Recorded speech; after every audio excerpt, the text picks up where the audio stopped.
Hello people, welcome back to my channel. నేను మీ కీర్తి. ఈరోజు మన ఛానల్లో హైదరాబాదీ దమ్ మసాలా బిర్యానీ ఎలా చేయాలో చూద్దామా. సో టేస్ట్ అయితే పక్కా కుదురుతుంది, అదిరిపోతుంది టేస్ట్. సో ఎలా చేయాలో చూద్దాం. ఇందుకోసం నేను ఇక్కడ నార్మల్ రైస్ అయితే తీసుకుంటున్నాను. మీరు బాస్మతి రైస్ కూడా తీసుకోవచ్చు. నేను 1 kg చికెన్కి 1 kg రైస్ అయితే తీసుకుంటున్నాను. సో హాఫ్ అన్ అవర్ ముందు మనం సోక్ చేసుకోవాలన్నమాట రైస్ వాష్ చేసి.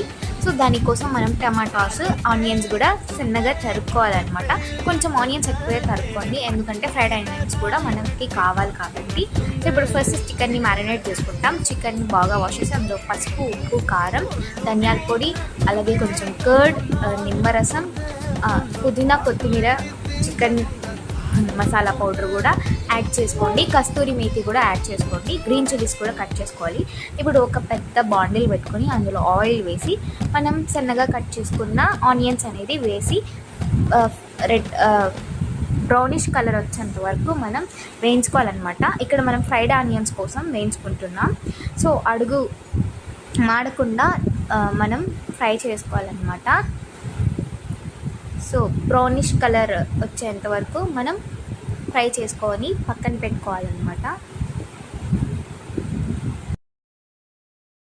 సో సిమ్లో పెట్టుకొని మనం ఫ్రై చేసుకోవాలి. సో మన ఆనియన్స్ అయితే బ్రౌనిష్ కలర్లో వచ్చేసి పక్కన పెట్టుకునేసి సేమ్ బాండిల్లో ఇంకొంచెం ఆయిల్ వేసి మనం కట్ చేసుకున్న ఆనియన్స్, గ్రీన్ చిల్లీస్ కూడా యాడ్ చేసి బాగా ఫ్రై చేసుకోవాలన్నమాట. ఇలా మధ్యలో కలుపుకుంటూ ఫ్రై చేసుకోవాలి.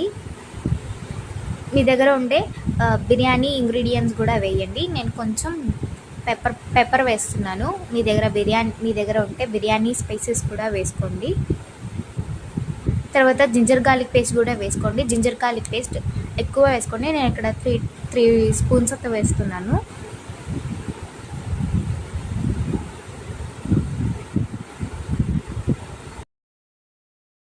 సో ఇలా మధ్యలో కలుపుకుంటూ ఫ్రై చేసుకోవాలి, ఎందుకంటే అడుగు మాడిపోతుంది కాబట్టి సిమ్లో పెట్టి ఫ్రై చేసుకోండి.